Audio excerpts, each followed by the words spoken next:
Assalamualaikum warahmatullahi wabarakatuh. Hello everyone, good morning. Selamat pagi semuanya. How are you all today?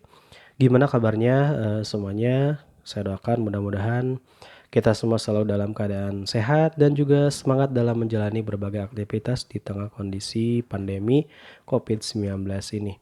Oke, selamat datang di channel saya, di mana di sini saya akan membahas berbagai hal mengenai bahasa Inggris. Dan di video kali ini saya ingin membahas tentang naratif teks. Yuk, tanpa berlama-lama kita langsung ke pembahasannya.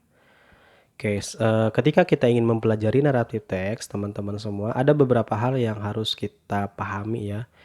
Things on focus. Yang pertama adalah definition atau pengertian, kemudian kinds of narrative text, jenis-jenisnya, kemudian ada purpose atau function, kemudian ada generic structures, kemudian terakhir ada language features. Oke, next. The first explanation.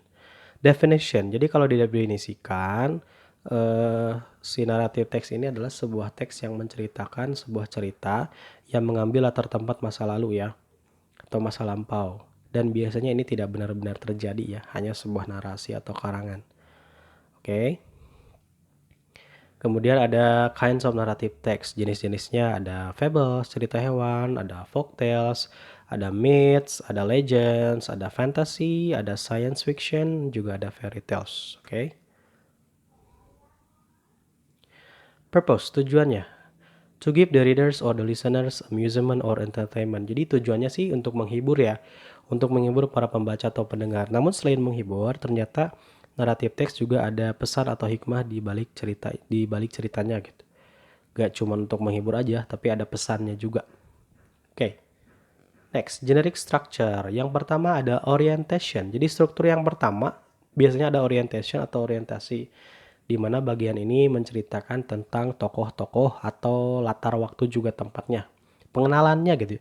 Pengenalan tokoh, latar waktu juga tempat. Itu disebut orientation. Kemudian ada complication. Ya bisa kita sebut sequence of problems ya. Masalah-masalah yang dialami oleh si tokoh. Ceritanya gitu, dalam sebuah cerita masalahnya ada apa aja. Nah itu masuknya ke complication. Terakhir ada resolution, yaitu akhir dari sebuah cerita. Bisa happy ending, bisa juga sad ending. Itu ya, mudah sekali. Yang kemudian ada language features. Language feature tuh kayak unsur kebahasaannya yang digunakan gitu. Yang pertama biasanya first point of view, sudut pandang orang pertama sebagai tokoh utamanya. Kalau enggak third point of view, sudut pandang orang ketiga. Jadi kalau dalam cerita misalkan yang diceritakan tokoh utamanya bilang saya, berarti itu first point of view.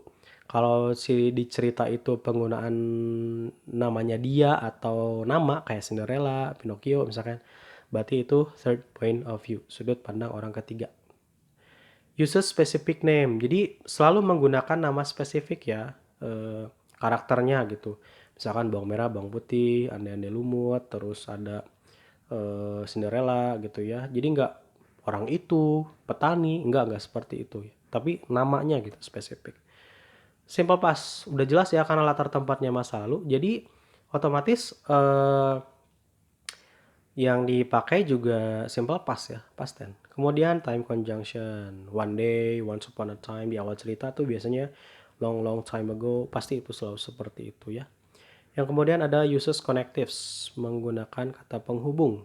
Contoh then, kemudian after that, setelah itu, dan lain-lainnya. Oke, kemudian ada contohnya ya. Kita punya contoh di sini ada tuh True Friends, silakan dibaca. Nah, di sini Mister tidak akan membacakan semua teksnya ya yang akan disampaikan. Ini nih bagiannya nih. Ini yang di hijau nih di sini ya. Ini biasanya orientation. Paragraf pertama biasanya jadi orientation ya, pengenalan.